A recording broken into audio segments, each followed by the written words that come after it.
Hey, folks. Hey, Director. How's everybody? Good, how are you? Hey, are we all right? Me and you, Yeah. and you got it straight. So took care of let me just make sure we get the record straight. I have always lived in the city. I actually bought an officer next door home in 1999, and now, you know, which was a partnership with, I think it was HUD and the city of Memphis to put officers in neighborhoods. So, you know, we just need to be clear about residency. And you chose to live in the city. You didn't have to live in the city. You chose to live So in the you look at the numbers. About half our officers live in the city, half live in the county. And then you got another 200 that, you know, can live wherever they want to live. So I'll just say this, you know, Councilman Jones talked about DC. DC doesn't have a residential requirement. I was glad he brought it up. There are a bunch of cities that don't have residency.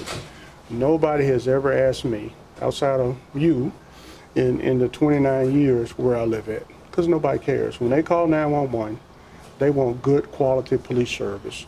And so I think council raised some good issues. They just don't know what I know. I know that we've, with our Best in Blue campaign, we've really worked hard to recruit and retain police officers. The voters have spoken, and to me that's simple. You know, the voters passed a referendum. They believe public safety is either #1 or in their top set of priorities. And I think that if you want to get us over the hump, lift residency. Let's see what happens. The voters can always vote to return residency, but if we talk about, you know, poverty and crime, from the data that I look at, impoverished people are most often victimized by crime. Impoverished people need their police department more than almost anyone. So I think we need to look at, you know, just look at practical things that we can do to make a difference. And that's one of those practical, it's low-hanging fruit. You know, some people have said, and you've heard this before, that a police officer forced to live in Memphis invests in the city of Memphis, and maybe they should invest in the community they serve. Yeah, when you force somebody to do anything, I don't think that you're, you know, making, you know, you're forcing them to live somewhere. That doesn't mean that they invest in it. That's not true. So, you know, we have dedicated men and women on the police department and fire department. So if 12% of our employees don't live in either, don't live in Memphis and don't live in Shelby County, they're still coming to work. They're still running into burning houses. They're still running to the sounds of gunfire. We just need to, you know, really be practical about it. And, you know, I think about officers that I know don't live in the city of Memphis. They're great officers. They risk their life just like an officer that lives in the city. So to me, it's just an argument that doesn't have a lot of validity.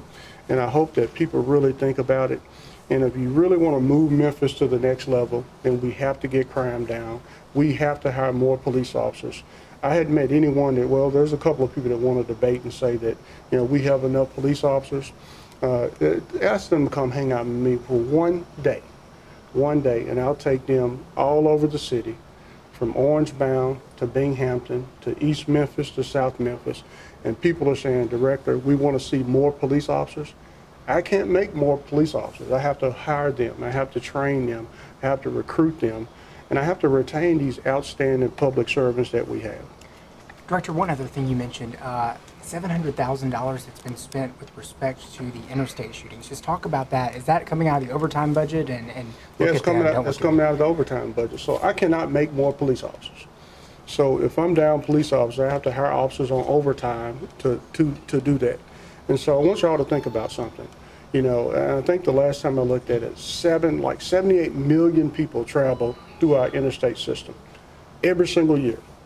That's a lot of people. That's a lot of people to worry about, a lot of people to keep safe. So we're going to continue to keep our enforcement efforts on the highway. I think that, you know, I want to pack all y'all up and take you to Nashville so you can ask your state representatives from Middle Tennessee, East Tennessee, Shelby County delegation, what are they going to do to make our streets safer? Because you're always asking the police director that question, but the police director cannot make a single law. Guns in cars is part of this problem. We need to do something about that.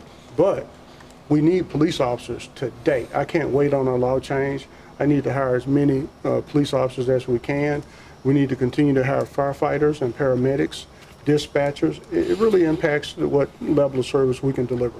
Director, you're at 2,062. I just want to make sure that that's the number that you said today. Yes. 2,062. So that, in the 45 months of the Strickland administration, that's a net gain of 1 officer. Does this move the needle to get you to that 2,500, 2,600 goal that we talked about a couple weeks ago? So when you start talking about net gain, it's like something cute to say to me. You know, we've graduated almost over 500 police officers. An unbelievable lift. I think when you looked at numbers in 2016, we graduated 122 police officers. In 2017, I think it was 190. And then in 2018, we're, you know, somewhere in that same area. For 19, when we graduate this next class, we'll be about 189. That's an unbelievable lift. I first appeared in council when I was training commander in 2008. So I know training, I know recruiting. We've been doing an awesome job. So I'm not going to play with the numbers. I know that we got down to almost 1,900 police officers. Today we're 2,062, 85 in the academy. We're all right at 2,100 police officers. 1,900, I asked my 8th grade grandson, my 8-year-old grandson, what number was bigger, 1,900 or 2,100. He said, that's a no-brainer. 2,100 is bigger, that's got to be better. So I'm going to stick with my grandson could figure it out. The rest of the citizens of Memphis can't. All right, thanks, guys. Thank you.